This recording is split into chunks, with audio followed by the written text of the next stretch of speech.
Calling this, folks. Our guest is Neely Fuller Jr. Of course, he's most of you know he's Dr. Wilson's mentor. She said that. Number to call to speak to him: 800-450-7876. Another class on racism, white supremacy. And again, you got to listen very keenly because Neely Fuller Jr. uses logic to explain everything. So it's, a lot of times you may go over your head, but don't feel embarrassed. You can raise your hand by dialing 800-450-7876. And Neely Fuller Jr., before we left for the traffic update, you were explaining to us about the difference between racism or can whites be racist, and you were explaining that whole deal. So I'll let you finish up that explanation. And if you can add my question, are all white people racist? Oh, well, I can't answer that because I don't know all white people. See, part of what I write is what, is supposed to be based, first of all, on that most important word, truth. Always seek the truth and be willing to reveal it in a way that helps to produce what? A product called justice that's never been produced, and correctness, which is balance between people and the environment and all like that. And that's an equation. Truth plus justice plus correctness should equal a hypothetical thing that we call peace, something that the people on this planet have never experienced, because you have to have all three of those things. You have to have people who are always truthful, people who believe in justice and who practice justice, and people who practice correctness, meaning doing the correct thing about the environment, the air, the water, treating everything correctly, and putting everything in balance rather than going around knocking everything out of balance like the white supremacists do. They enjoy doing that because it causes chaos, and they thrive on chaos among people who are vulnerable. And the people who are vulnerable are the people that they classify as non-white. That's why you have a system of white supremacy that is the most powerful government on this planet that the world has ever seen. That is now the only government on the planet. There is no other government other than, in capital letters, the system of white supremacy. So that's what that's really all about. And the victims of white supremacy are people that they classify as non-white: black, brown, red, yellow, beige, tan, anybody who has color in his or her skin. And this system is set up to do what? To dominate and mistreat. Not only to dominate. See, domination is not necessarily something evil. A so-called mother or father, uncle, anybody might dominate someone, but as long as it has a constructive result, you have dominion over. Domination means having dominion. There's nothing incorrect about that. But that second part, dominate and mistreat. Now, if you tell a person what to do, that's domination, because they don't know what to do or don't know how to do, or even if they know. They just listen to you and let you just tell them what to do. You walk into a carpenter shop, and you might know something about carpentry, but you might decide on your own. You have a foreman here. I'll just have the foreman. I know something about carpentry, but I'll tell the foreman here what. And that's why they call the foreman, foreman, forewoman, to tell me what to do in the carpenter shop. And even though I already know something about carpentry, but I decide I will let that person or committee of persons tell me what they want done in that particular carpenter shop. And I will just listen and then carry out their instructions. Why? Because I elected to do so. But even if I did it in a stubborn way, I'm making that decision. And so they're not mistreating me because I'm making the decision to go along with whatever they're doing. And they are not mistreating me. The whole time I'm working in that carpenter shop, I get excellent treatment, meaning I don't get mistreated. That's the key. But the white supremacists are dedicated. I mean, vocally, they say it, that their job, that they are ordained, many of them have said. They take out a whip or they take out a gun, and they do this right up to 2017. And they say, you will do what I say do. I will not only dominate you, and I will mistreat you. And you better not even think about doing anything about it. Because I'm ordained to do what I'm doing. Because of what? You are not you are the incorrect color. You are a person of color. And I am a person of non-color. I am ordained by being white to mistreat anyone who I classify, and they do the classifying, as non-white. Black, brown, red, yellow, beige, tan, or even if there are some purple people somewhere. Avatar. Let me interrupt you and ask you this, then Neely Fuller Jr., before I take some calls for you. On the system of racism, white supremacy that you've outlined, would Donald Trump be a racist? Now, what I have written is absolutely forbidden, according to logic, for a victim of racism who is a prisoner of war of the racist to call a suspected racist a racist. Because all you can do is suspect. You can't prove anything. And anybody who has tried it, and I'm going to say this is very important, any black person who thinks that he or she can themselves, with no help from another white person, because that's what you're going to need, prove that any white person on this planet is a racist. Anybody who has tried it has found that out. And anybody who wants to find it out, try it and see how far you get. If I'm going to give an example. If I pointed out Mr. Donald Trump as being a racist, all Mr. Donald Trump has to say is, oh, you call me a racist? Prove it. That's all he's got to say. Prove it. 2 words. Now, you know what I've got to do? I better go and get me a white person to back me up. Because under the system of white supremacy, no non-white person can prove on his or her own that racism even exists. You got nobody to prove it by that's got any power to prove it at all. The people that you go to get to prove it are not going to have any power. And if you don't believe it, do it. That's what I'm saying. If you don't believe it, do it. Try it. Try that. Many people haven't even thought about that. But in a system of white supremacy, if you are black, brown, red, yellow, if you're a person of color, and you call somebody a racist, it will not stand up at all.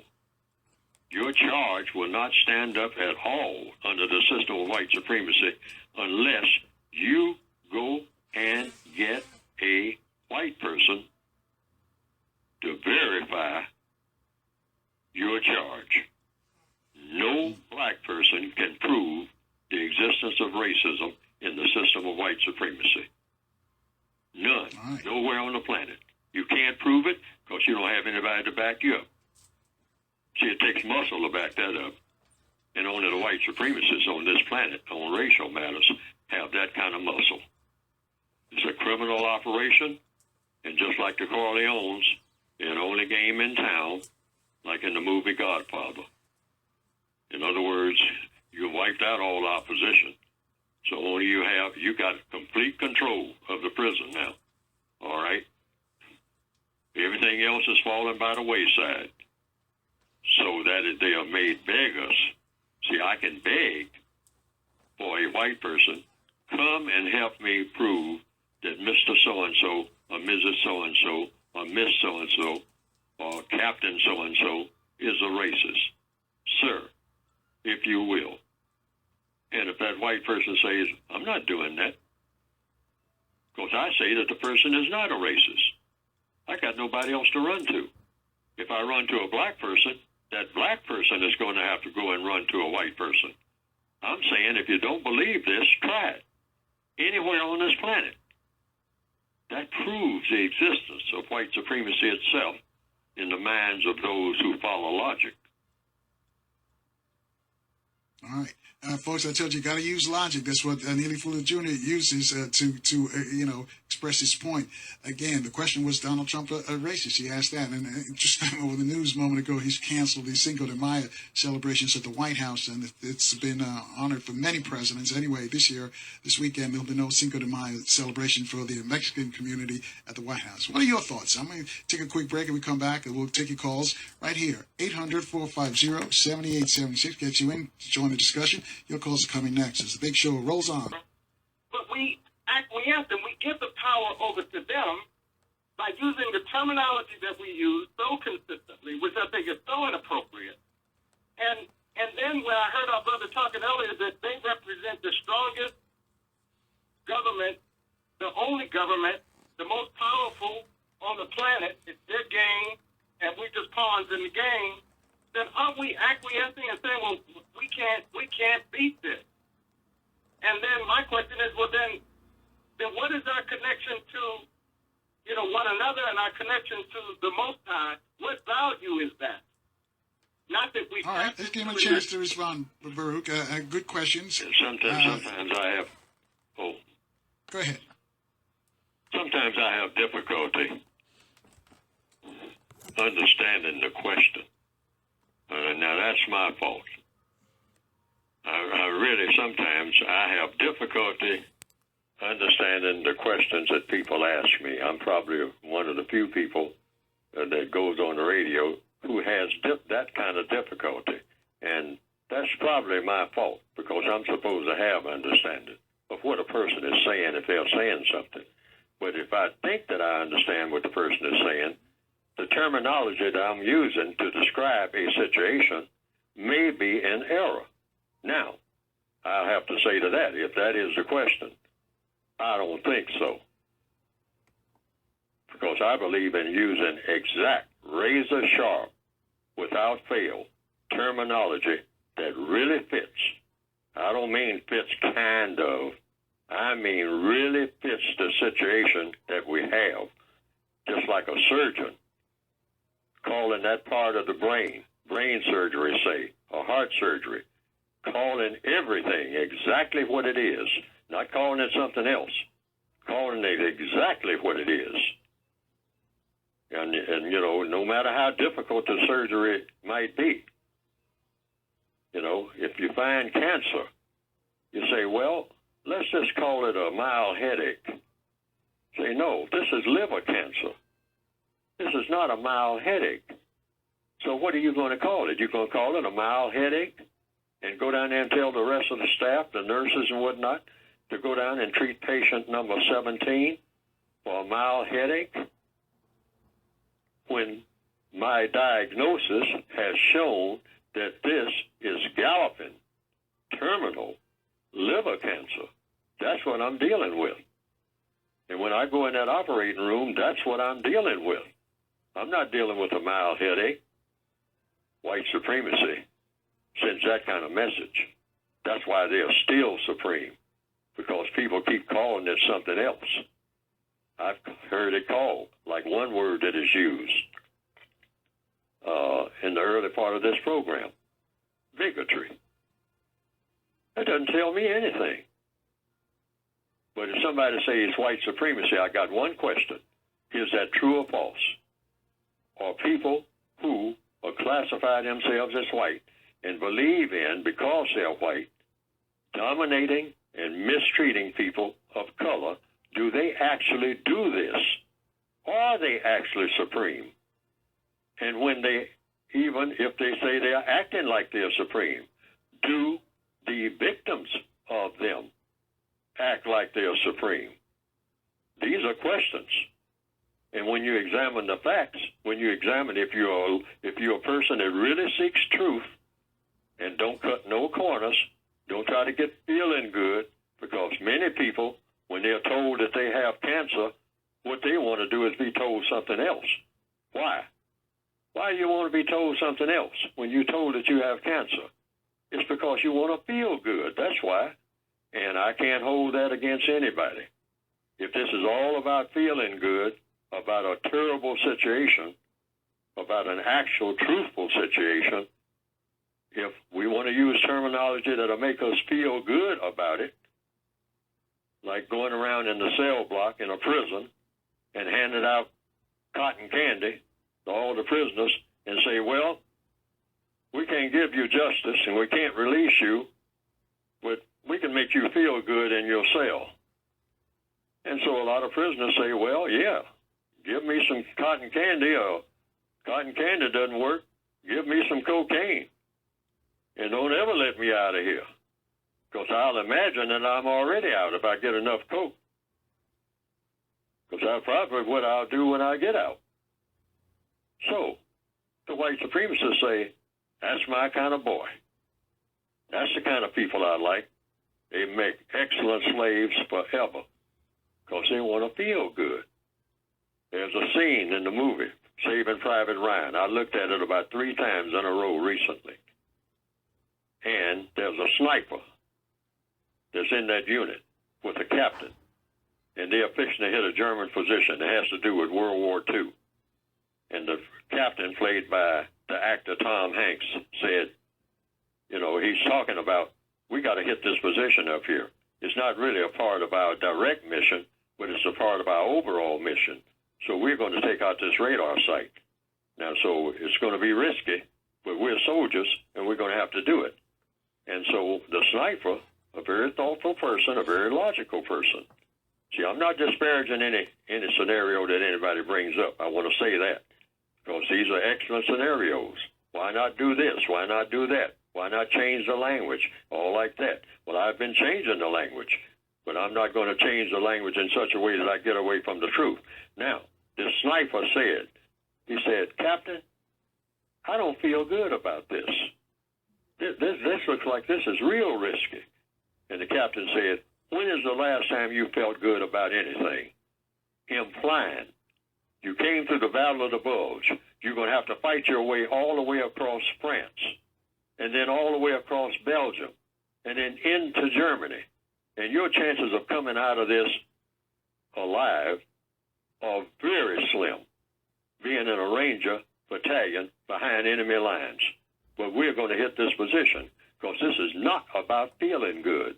This is about getting this job done. And it doesn't make any difference how risky it is, and it doesn't make any difference how you feel. Now, that's what I interpreted all of that. This was supposed to have been based on a real event in World War II. And I say this is a vicious position that I recommend, because I say if we accept the proposition that white supremacy does not exist, and that makes us feel good, and we find some cozy word to call it something else, we'll just say it's a maladjustment, or that we're being, molested by some crazy people. If we say that, and that's a recipe for success, then those who can do it, according to what I've written, welcome to it. But I say it's best to call things by their correct names, and that gives you more strength than anything to really know what you're up against and act like you're up against something that's very strong and not trivial at all. And you can't play with it, because any soldier on a battlefield does not want to make what mistake? Underestimate your enemy. That's always a mistake on any battlefield. All right, 800-450-7876, Baruch. I hope that answers it for you. Again, you got to listen very keenly. And supreme and white are not it's sort of taken out of context. It's the system of racism and white supremacy. That's how Dr. Wilson explains it. Anyway, let's go to Kansas City on line 3. I know we're coming up on a break. Got to check the traffic real soon. But Robert, your question for Neely Fuller Jr. Oh, yes, sir. Carl, Carl, you have Mr. Fuller on, and Saturday, on the other talk show that comes on WOL Saturday, a black lady, she raised an interesting question. She says she doesn't understand how the progress that black people have made through slavery, through the Jim Crow era, and why all of a sudden that this progress came to a stop. And so when she made that comment, Carl, and Dr. Fuller, the question I asked myself is, the progress that black people think that we made, did we make that on our own, or did the white supremacists, are they the architects of this so-called progress that we made and the progress that we think we made, we really haven't made any progress at all. And the evidence that I come up, Dr. Full, is how far were black people into obtaining their own freedom before President Lincoln got around that round table with his other comrades up north, and they decided to write the Emancipation Proclamation. No black person decided to... Hang on a second, Robert. We got to take the break right now. We got to check the traffic and weather in the DMV. I'll let you finish up your question for Neely Fuller Jr. Folks, you out there can join the discussion. Reach out to us at 800-4... Was before Abraham Lincoln got with his comrades around that round table up north, black people were nowhere near obtaining their freedom. So this freedom that we think this progress that we think we have, that we thought that we've had all these hundreds of years, the white supremacists has been the architects behind this illusion of progress. And so I would like to, Mr. All right, that's a good question. Was it us or was it them? Neely Fuller Jr., was it us or was it them?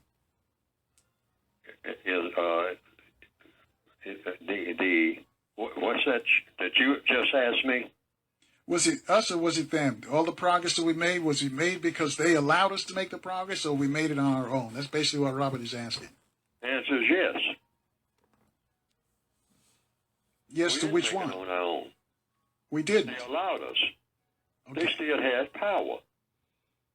We didn't walk in and say, look, by 9 o'clock tomorrow morning, you will release every slave that there is under your jurisdiction or in anybody's jurisdiction, and whomever they were talking to, if they talked to anybody at all, or else.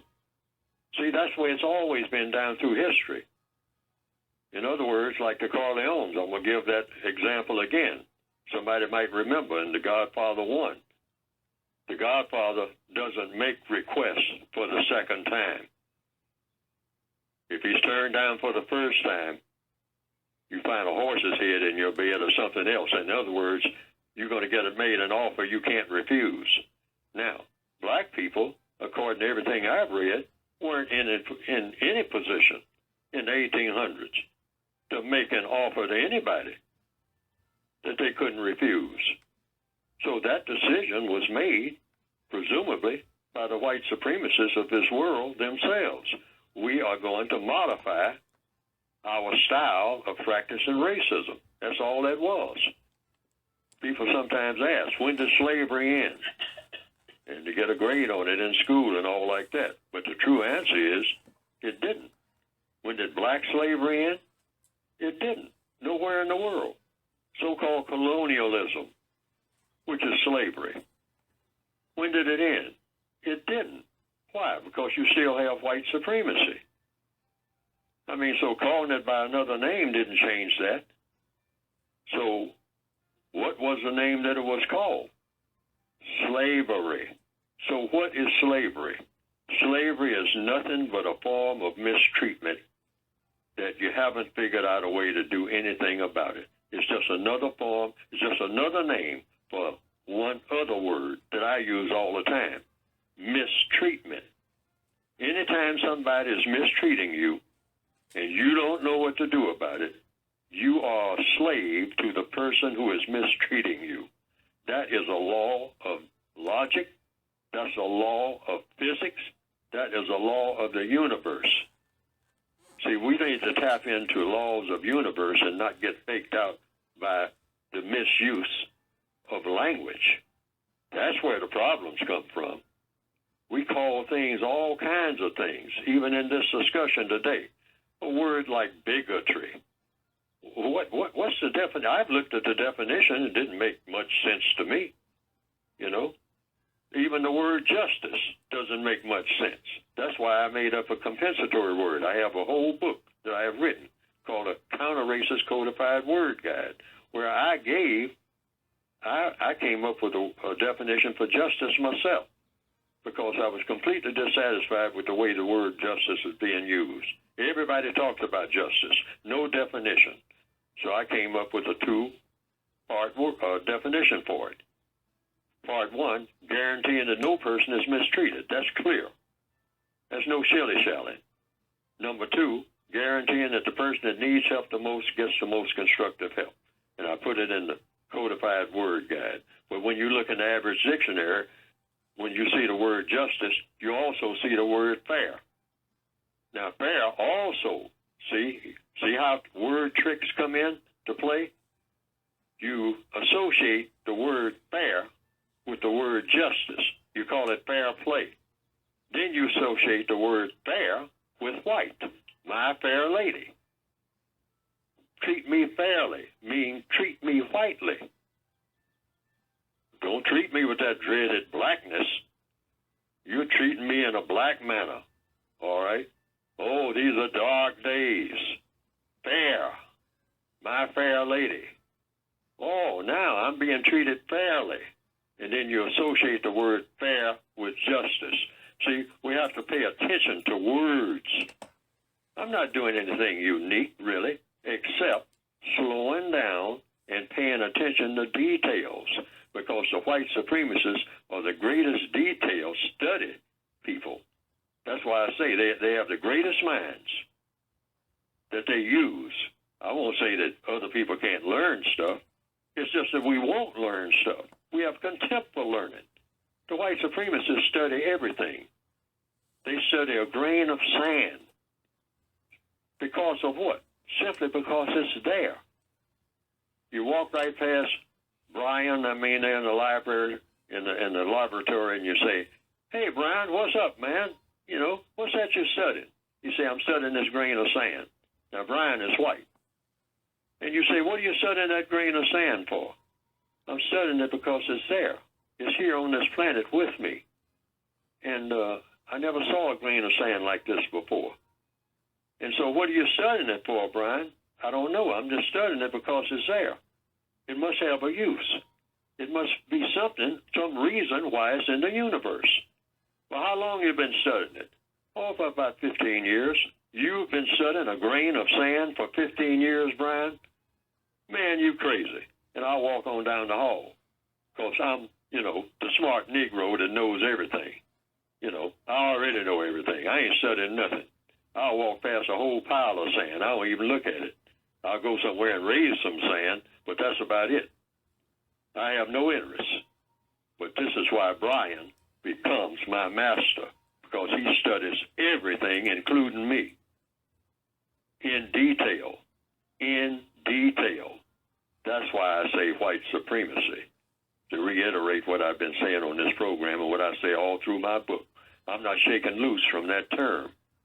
I'm holding on to that term, because that is the truth. We shouldn't be afraid of it. We should be afraid of running from the truth like we've been doing. Black people got this slogan we made up among ourselves, keeping it real. We're the most unrealistic people that ever existed. Why? Because we make up stuff in order to do what? Feel good. That's why I got to harp on this. This is real important. We have an African-American museum down there. I hope, I have not been there. I'm right here in Washington. But I hope that they're not teaching anything in that huge building that has to do with celebrating anything. This is not about celebrating anything. The ugliest thing that a black person can do on this planet in 2017 is celebrate anything. Why? Because we are eons behind where we ought to be by now. Actually, eons, thousands of years behind. Not just a few hundred. Thousands and thousands and thousands. From what? From where we should be. Where should we be? We should be a universal man and universal woman with precise minds, doing everything that we do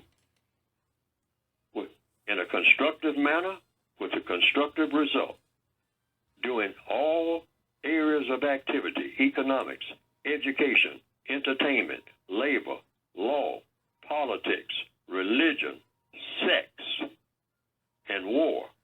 We should do always the most constructive thing in every minute of every day in every area of activity. And we are nowhere close to that. And we'll take 2 or 3 little baby steps, and now it's boogie time. We're the people in the world to be the most backward people ever, and complaining about everything and doing nothing about it. Now, it's not because we are bad people in the total sense. It's that we've been trained to be that way. Trained by whom? The usual suspects, the white supremacists, because they are our fathers and mothers. They're our illegitimate fathers and mothers. That's who they are. That's who we run to with our babies in our arms and whatnot, and say, please give us this, please give us that. So we're babies ourselves. There's no such thing as a black man and a black woman in the system of white supremacy. Not one, nowhere on the planet, since the beginning of white supremacy, because you can't be a man and be a woman and be subject to a system like white supremacy at the same time. It is totally impossible. So we're all children. I'm just trying to rush a lot of stuff in here so I can squeeze the truth in, because we are so blind and walking right down every kind of false road you can name.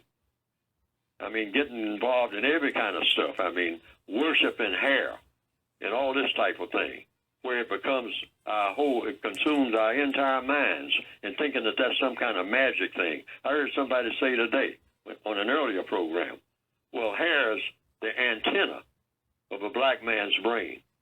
So if he grows his hair, he can receive word from the Creator better.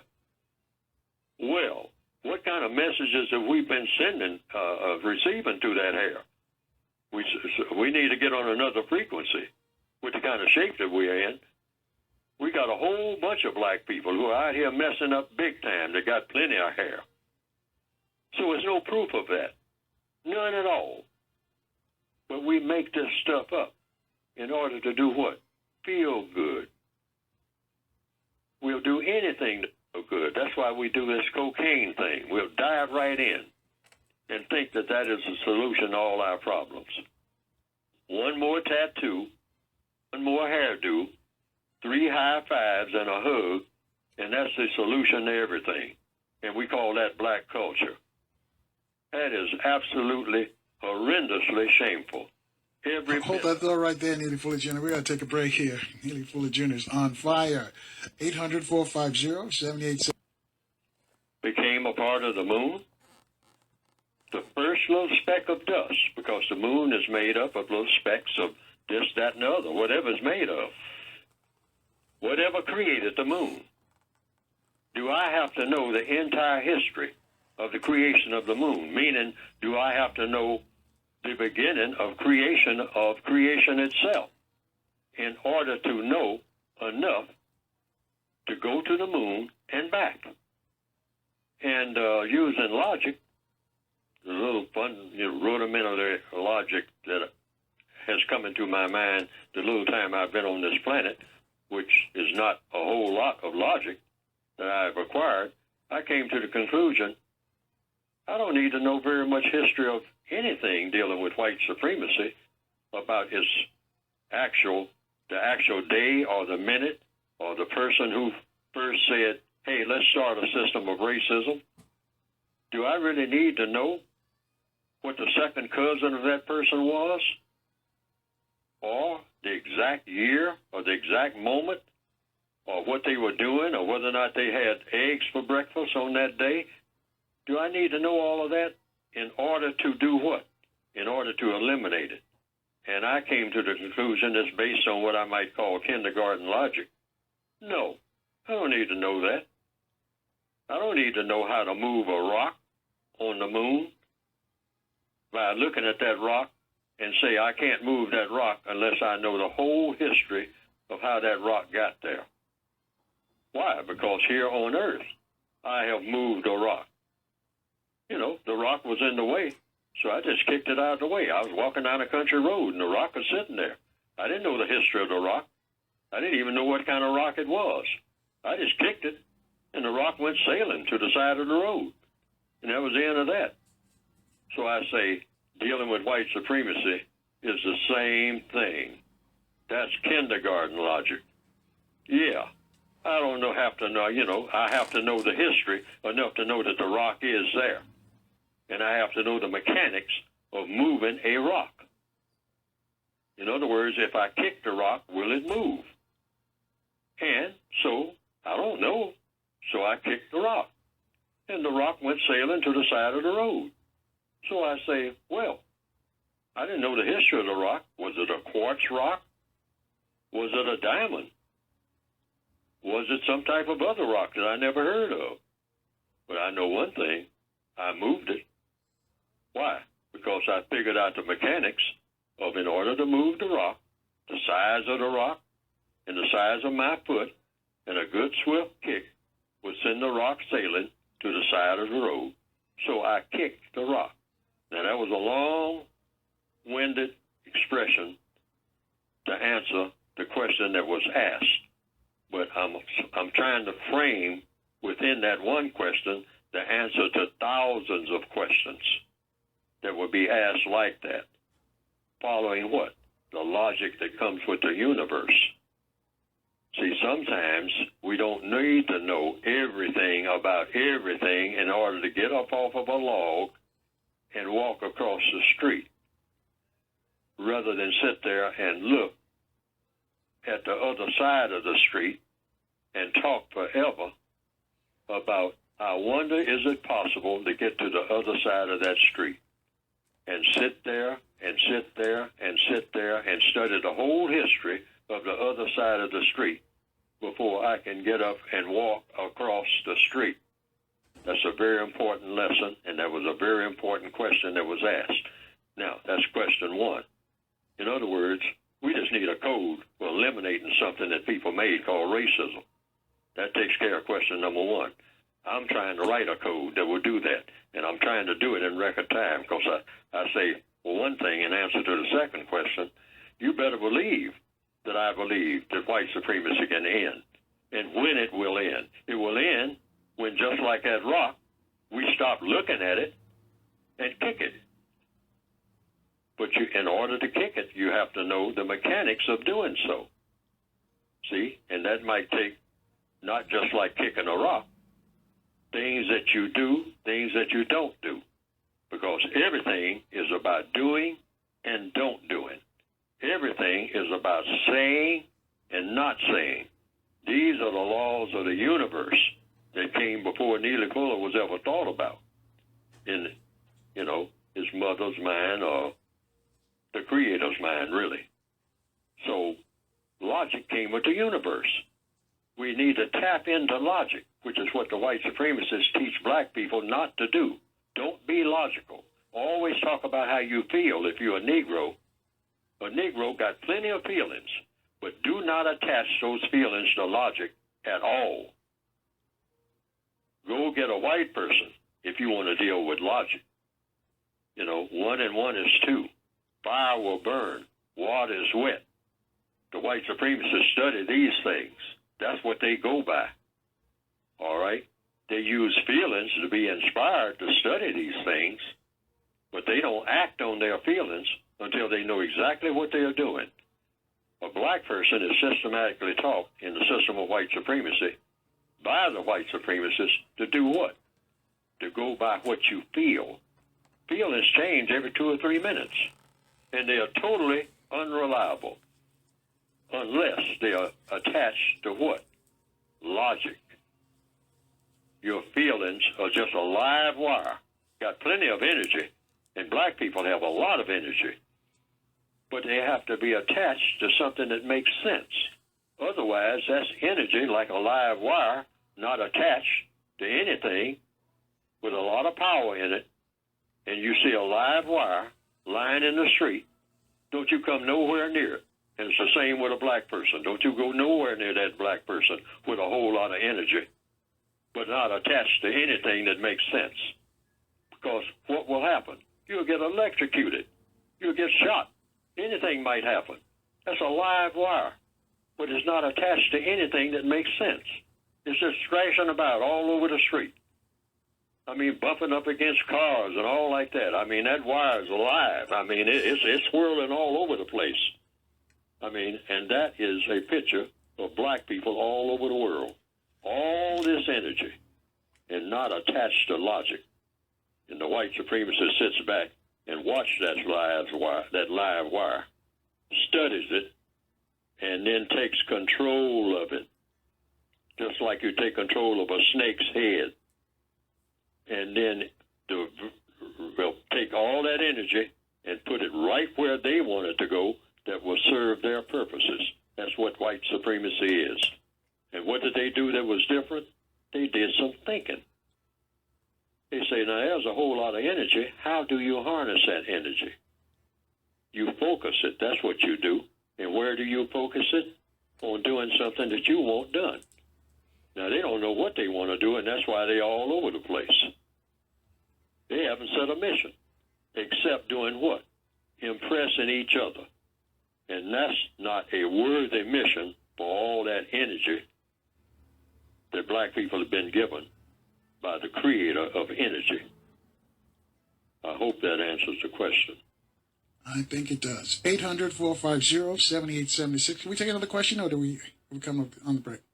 Oh, okay. We're coming up on a break real soon. So I'll just give you some information about the Power Talk Conference taking place Friday, June the 23rd, and also Saturday, June the 24th. You're going to hear from Dr. James Small, Dr. Leonard Jeffries, Dr. Rosalind Jeffries, Tony Browder, Dr. Umar Johnson, Dick Gregory, Dr. Claude Anderson, Professor Ray Wimbush, Dr. Renoka Rashidi, David Banner's going to stop by, and also Dr. Patricia Newton. And the first 100 people who buy tickets are going to get a pass to the museum. Tony Browder is going to conduct that interview or that tour of the museum, and that's going to take place on Thursday. But we got to take a quick break and take our last look at the traffic right here on AM 1450 and FM 95.9 WOL, where information. I forgot to tell you, if you want more information on the Power Talk Conference, go to powertalkseries.com.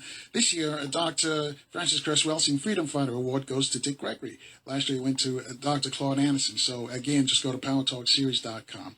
800-450-7876 to speak to Dr. Welsing's mentor. His name is Neely Fuller Jr. Just go to Leroy on line 5. He's calling from North Carolina. Leroy? Hey, Carl, how you doing? And Dr. Fuller, can you hear me? I can hear you, sir. Hey, how you doing, sir? I guess I'm not Dr. Fuller. I'm Neely Fuller Jr. I'm not a doctor. I never cured anybody of anything. Well, you're doing a good job with me, sir. Hey, Carl, I got a quick point I want to make to you right quick before I ask Mr. Fuller a question, okay? And that is, you mentioned the Nation of Islam publication is the only one in this country, but there's another one. It's called the Muslim Journal, and it's global. There's actually one more. It's called The Thinker. That one is right now. I think it's just national. But all three are excellent publications. You know. All right. I stand corrected. Yeah. Thank you. I would invite everyone to check them out because they're jam-packed with current information. My question to Mr. Fuller, who I enjoy listening to very much. You were talking about the influences of white supremacy earlier in the show, and I was, to the point where I got kind of mind-boggled, because basically, it all is true until, economics, all the way down the line, economics, and what have you, social, rotten social construct, unfortunately. But my question is, when it comes to religion or Christianity, it comes to a screeching halt. And it's an area where instead of just menacing control and pushing around other people and forcing them to do this and do that, when it comes to religion or Christianity, this whole thing comes to a screeching halt, and everyone's singing Kumbaya or something. I want to see what you thought about that. Leroy, put in a question for him so he can respond. That was basically a statement, so he can respond to a question. Mm-hmm. Oh, okay. That sounds like a statement. No, I just wanted to know, I just wanted his opinion on why, it stops at Christianity. The rotten influence from the white supremacists seems to come to a screeching halt when it comes to religion. Okay. I just want to hear his insight. All right, cool. Thanks for your call. Neely Fuller Jr.? Well, if I understand understand the question, you have two words here. I pay attention to words, strict attention. I heard the word Christianity. I heard the word religion. So first of all, what is Christianity? I mean, you know, what exactly is Christianity? And what exactly is religion? Now, what I have written in the textbook for victims of white supremacy that you can get by going to producejustice.com, I have written that the procedure, when we get to religion, the seventh area of activity, I call it, what is a religion? So I define a religion as any strong belief that's backed up by action. So when I look around for the strongest religion on this planet in 2017, it goes straight to one, the most powerful religion that ever was, in action. It has more of the most skilled, most powerful adherents, the most intelligent of people that support it, and the most effective.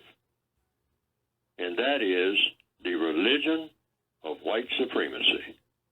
There's no religion in recorded history that up to 2017 has proven to be more efficient and more powerful and more organized. See, now, every other religion, you have people running around doing this and doing that. You have people who call themselves Christians hitting each other over the head with the Bible. You have all kinds of people squabbling about Buddhism, squabbling about Confucianism, Sarkogakia, Falun Gong, the Hindu religion, all kinds of facets. They'll say these are facets of the Hindu religion, or these are segments of the Hindu religion, or these are denominations of Christianity, Catholicism, First Baptist, Second Baptist, Reverend Jones Baptist, James Monroe Baptist, and all of them arguing and squabbling among themselves. I've heard arguments. I think I heard something that sounded like it could be a disagreement on the program just prior to me coming on today. All over the place.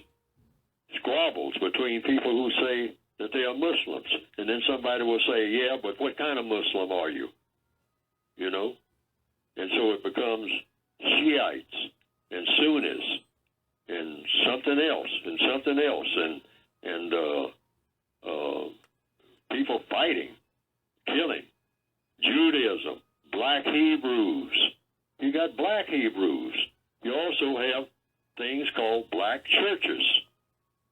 And you say white churches. People say that without even skipping a beat. A black church and a white church. Wait a minute. I thought you were Christian churches. Well, we are Christian churches, but, you know, those people over there, that's a white church. We don't go there, you know, and they don't come here. Oh, wait a minute. We're all one in Christ? Yeah, but, you know, I'd explain it to you later. And then when people start explaining it, the explanations get more and more complicated.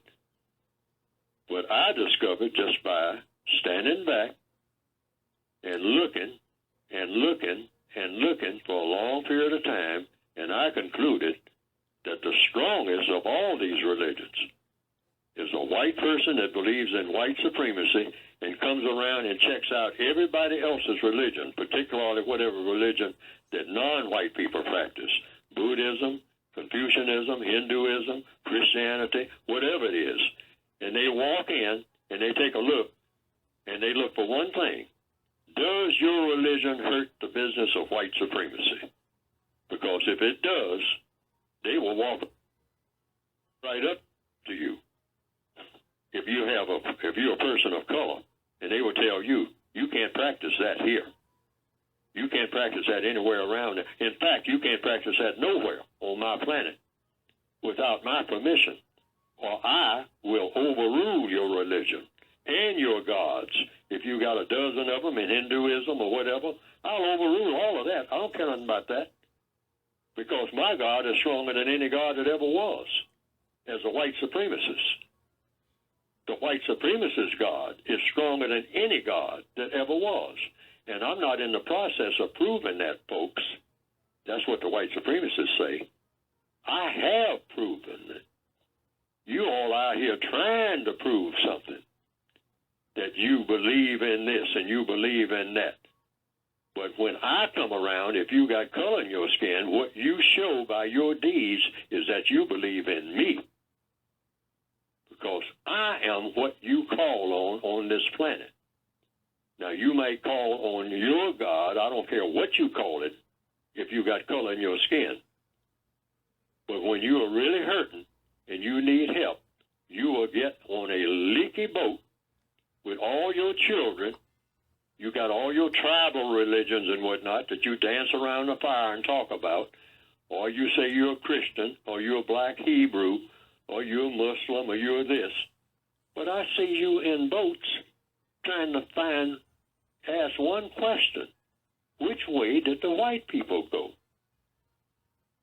Which way did the white people go in 2017?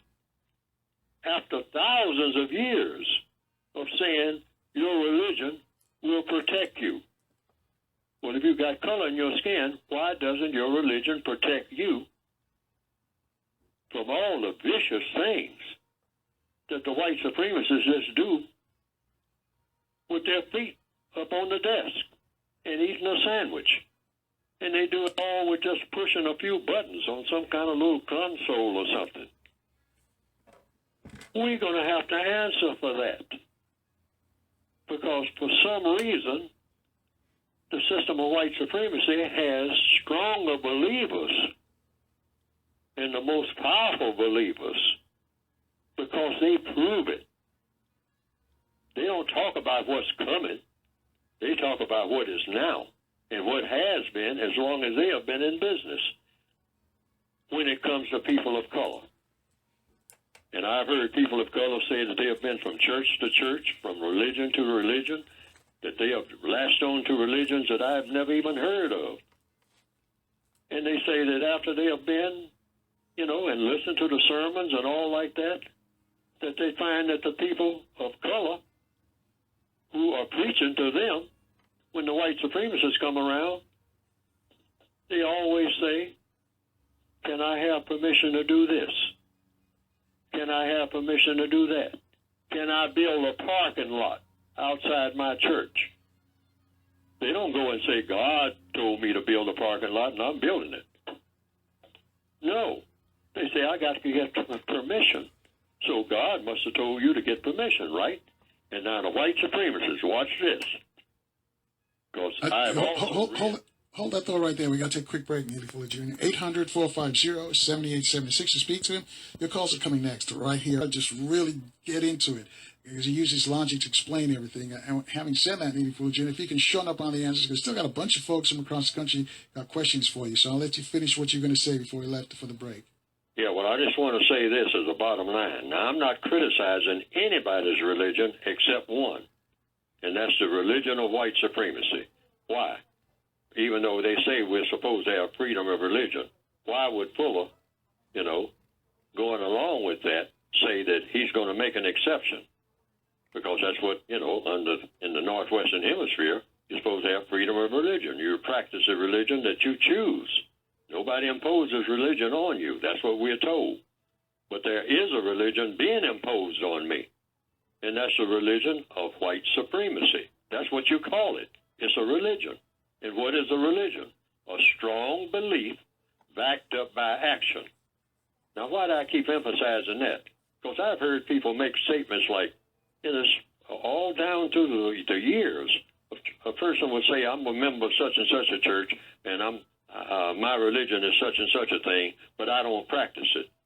How can you be something that you don't practice? That's my question. And I've asked people that. You have to practice a religion.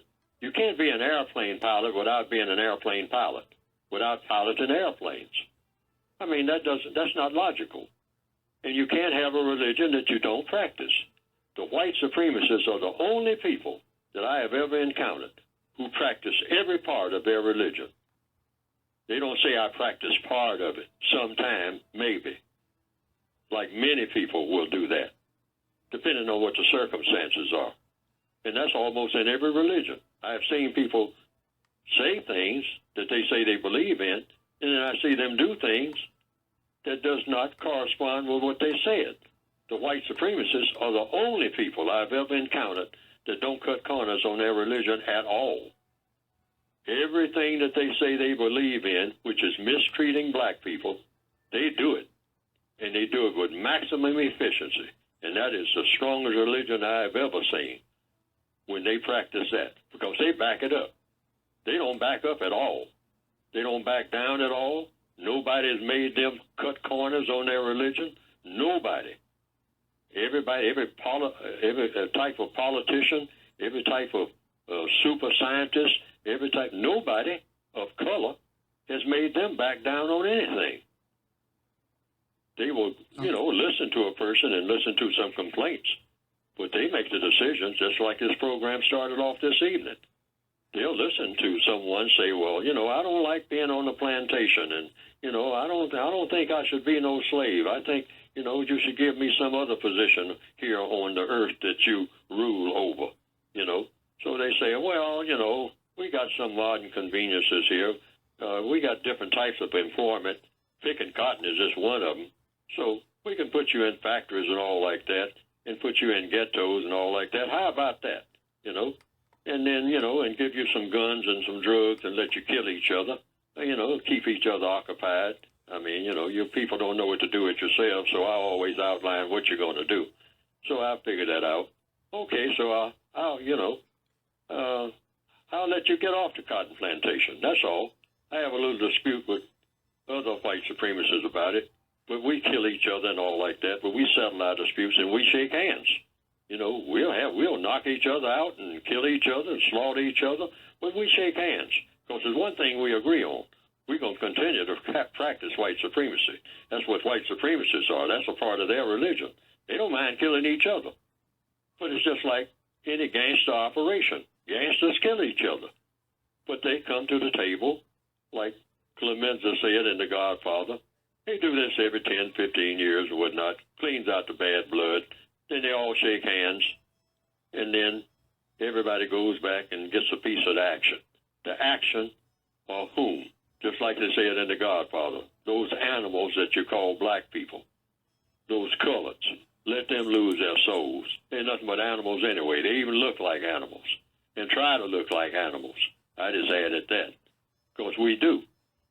Because, after you're treated like an animal, you'll start trying to go around looking like one. Do everything you can to look like you're wild. All right? Don't have no brain at all. Cannot think. Just subject to jump up and do anything. Half your skin hanging off of you in the form of what we call the sagging pants. Message pants is what I call it. Now, I'm not saying it's a mess. I'm just saying it's message pants. If I deliberately drop my pants and walk down the street, I'm sending somebody a message. It's just a matter of, and I'm not criticizing it now for people that do that. I'm just saying, I'm just asked a logical question, because everything's supposed to be logical. What is the message? And what is supposed to be the result of the message after everybody receives it? What is supposed to happen that's so wonderful? What is this wonderful thing that's supposed to happen after somebody sees me walk down the street with my purple shorts on and my pants almost down to my knees? I'm sending a message, because I deliberately did this. This was no accident. I spent 2 hours getting it like that. Okay? So what is the message that people are supposed to receive? And here's the real important part. What are they supposed to do after they receive my wonderful message? I just thought I'd throw that out there. All right. Well, hold right there, because we've got a bunch of folks who want to talk to you. 800-450-7876. Let's go to Philadelphia. Ralph's been waiting for a while. He's on line 6. Ralph, you're on with Neely Fuller Jr. Hey, good afternoon, Carl, and good afternoon, Mr. Fuller. I've been waiting for a while. I want to make a statement, and then I'm going to ask Mr. Fuller a question. Mr. Fuller, when thinking about white supremacy. I'm thinking wicked, evil, devilish, nasty, greedy, oppressive beast. That's what I'm thinking.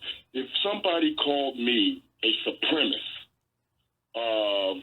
30, 40, 50 times, sooner or later I'm going to believe that I am supreme, and the person calling me that, them and their children are going to think the same thing. So, I'm just asking a question because maybe, I hear Carl saying all the time, if you don't understand the system of white supremacy, then you're going to be confused about everything.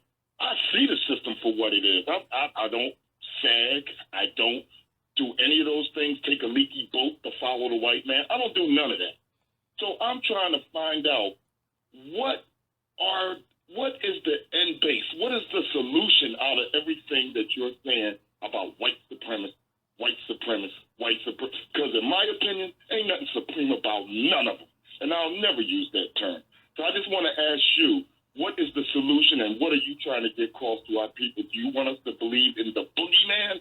That we might as well just throw away our firearms and walk out in the street and let them handcuff. I mean, that's what I'm getting out this whole program. So if you can explain, I'll appreciate it. Thank you, sir. Excellent. Everything that you have said is excellent and should be thought about in depth. And after everybody thinks about it, because I use the term all the time, and I am going to continue to use it.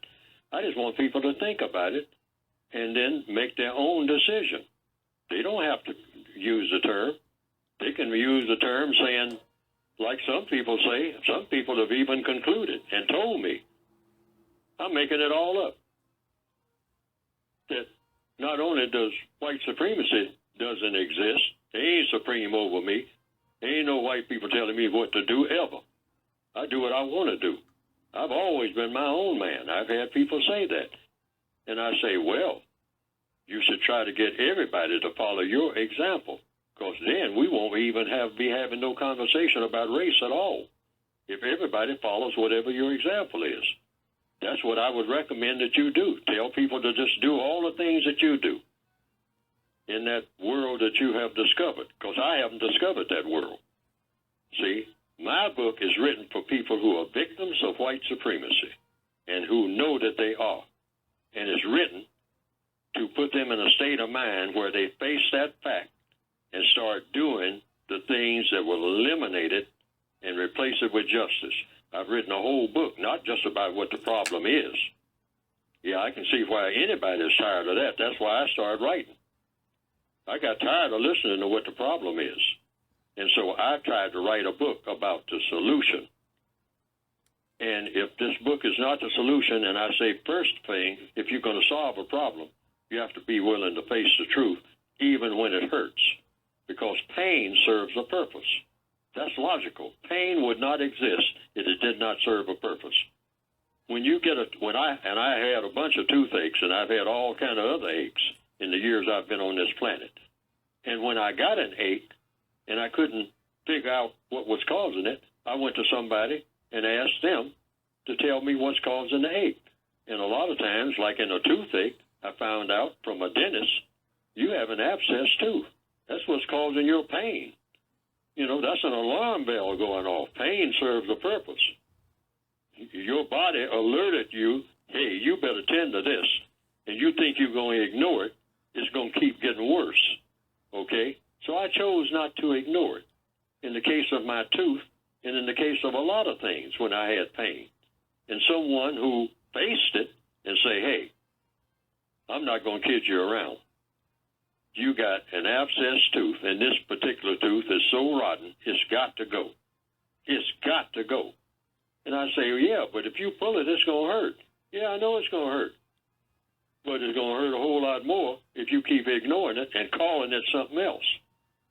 So I use that same analogy to start using the term white supremacy. Because first of all, I say, is it true? Is it Right, true? right. Hold is that thought that- right there, Neely Fuller. We got to take our last break. I'll let you finish on the other side.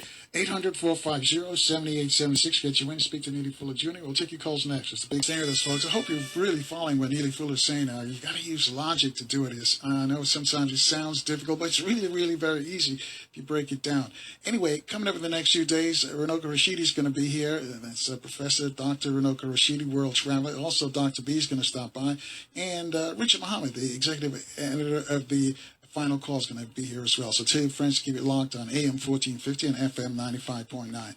Neely Fuller Jr., I'm going to let you finish up what you were saying, and also tell folks how they can get your book, because I know we won't be able to get to everybody, but there's still a bunch of people who got questions for you. Yes. Okay, I want to continue. Now, people do not, that's why I call it the United Independent System, with a dash between the United and the Independent. Whatever a person wants to believe based on what their experiences have been, then you go with that, because there are messages that are sent to each individual by the creator of each individual that is not sent to anybody else. There are no two people who are exactly alike. So I just ask people to listen to what I'm saying and see if there's any truth in it. And first of all, that's the first thing you look for. Whether it's a white person talking, a non-white person, any kind of person, half-drunk person, listen to what the person is saying. You might hear something true, and you might hear a whole lot of things that are false. So there are people who have said to me all down through the years, "Oh, Fuller, come on, face up to it, man.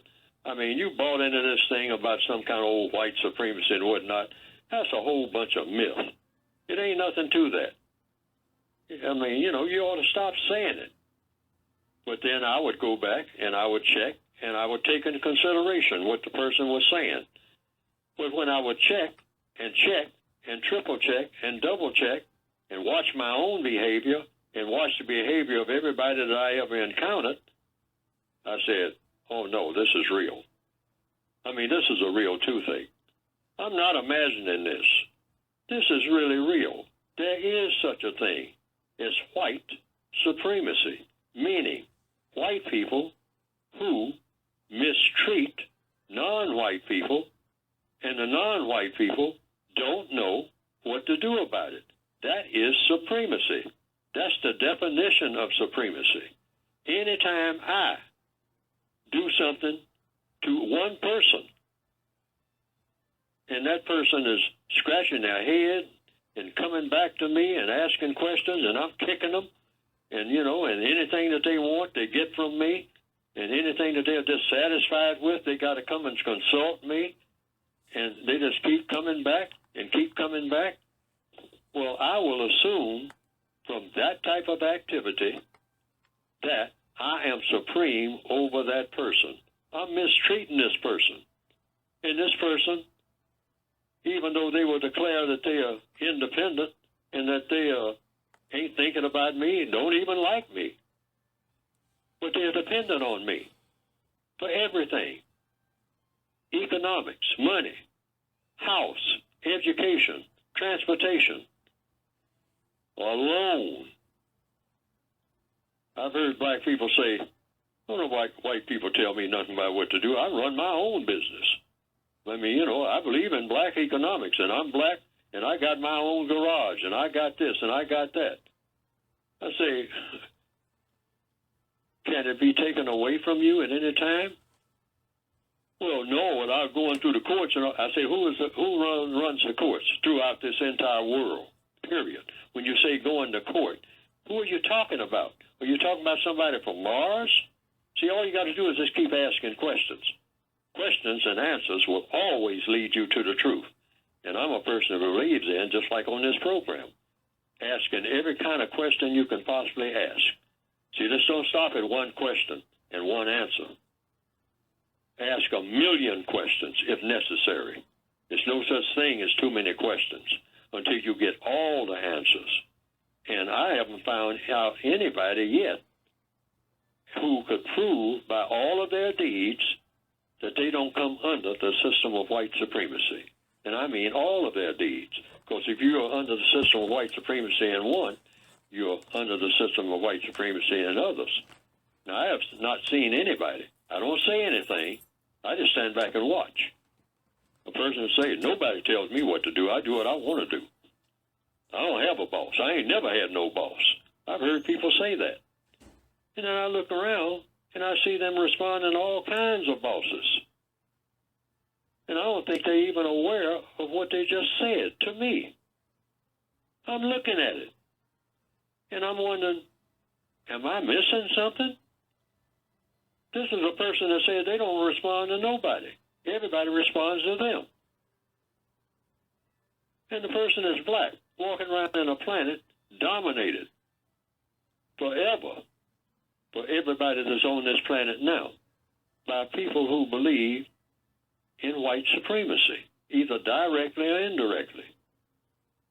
I don't see any evidence where white supremacy doesn't exist. None. Not a shred of it. And I would like for somebody to show me, not just talk about it, actually show me. And I will tell everybody to follow that person. Now, I usually don't tell people. In fact, I tell everybody, don't ever follow a person. Because nobody is perfect. Everybody makes mistakes. Logic is what you follow. So, but I hear a lot of people say that, no, I don't answer to no white supremacists. But see, since I don't know the people and I'm not able to watch them every day, go everywhere they ever go, and watch their entire existence on this planet. See, you don't take this one thing. Sometimes people will say, oh, no, I got a black boss on my job. I'm not just talking about a job. I'm talking about overall. Who does your black boss go to? See, well, he opened his own business, whatnot. Well, where did he get the money to open his own business? Where did he get permission to open his own business? Well, he runs business in Africa. Wait a minute. Africa? Where is that? Who do the people in Africa answer to if they are black, if they are people of color? In all 9 areas of activity: economics, education. You'll hear somebody who say, I am a proud African, my original name, and I am fixing to get educated. What you do is watch the person in the process of getting that education, and then you ask yourself, where is this education coming from? Okay. I mean, just watch where the person goes. Next thing you know, that same person says, yeah, I got an education now. I'm going to now educate all the rest of my tribe. I'm not knocking this. I'm just talking about, let's face truth. And you say, oh, you got your education? Well, that's wonderful. Now, where did you get it? I got it in the University of London. Oh, okay. Case closed. White supremacy, directly and indirectly. That's what we're talking here, unless I'm missing something. Right, and we're racing the clock, so I want you to tell them how you can get the book before we take another call for you. You can get the book by going to producejustice.com, and I'm not just talking about in that book about what the problem is, because I've already concluded what the problem is. It's white supremacy. I make suggestions about what an individual can do about it, and that's one suggestion that I am making, because I have found it to be effective. I don't try to use anything that's not effective. When I start using the term white supremacy, and you can get the book by going to producejustice.com, I notice white people sit up and take notice. They don't like to have that term attached to them, even though they gave it to me. That just goes to show you something. You ought to study why that is. I can say that they are nobody. I can call them, all kinds of names. I hear black people calling white people names that I never call them, and will not call them. names like cracker and all this type of stuff. I don't use that kind of language. But if I imply, and I don't even call them white supremacists, but if I say that they could be one, it seems like they back away from me when I say that. Now, why is that? Black people ought to ask why that is. It might be because I'm coming close to the truth. And that's one thing that the white supremacists never want a black person to come anywhere close to, is the truth. The system of white supremacy demands that only white people are supposed to know the truth about anything. And black people are supposed to pump themselves up on everything that is totally nonsensical false. All right, let's see if we can get another call in. Hold on, Neely Fuller Jr. Line 1, Marasho, I hope I'm going to pronounce your name correctly, in the district. Yes, Horatio. Yeah, can you make it quick for us? I don't call. I want to ask Mr. Fuller would you say white privilege is the product or the benefit of white supremacy? And if you can just elaborate on white privilege. I use the word supreme. And okay. I notice there are a lot of white people who feel very comfortable with the word white privilege. Because what does privilege mean? Privilege means that you ask somebody, all right, that you made a contract with somebody. That's what privilege kind of implies. See, that's a softer word than supreme. See, a white supremacist in 2017, the refined white supremacist, does not want that label at all, but that's exactly who they are, because they are the ones that tell people what to do, and people that they tell what to do, when they tell black people what to do, and it's not just telling them what to do, it's telling them what to do that's going to be of harm to black people. And the black person doesn't know what to do about it. You have to keep your mind on what supreme means. It means you are faced with something that is overwhelmingly harmful to you, and you don't know what to do about it, whatever that force is. If it's nothing but a bear or a moving wall or a tidal wave or a white person, a person with white skin, making you do something you don't want to do and you don't know what to do about it, that is supremacy by any definition, like it or not.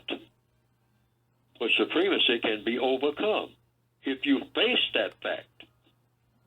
You have to face it first. You can't run and hide from something that's supreme over you. You have to turn around and grab it by the horns. But you have to know how to do it. But I know I can understand it. Fear will make me say, well, it ain't happening. You know, drug me up so that I don't feel it. And many of us do just that. Get drugged up so that we don't feel the effects of white supremacy, because that's why we're getting drugged up. We can't stand the pain, and we don't know what to do about it.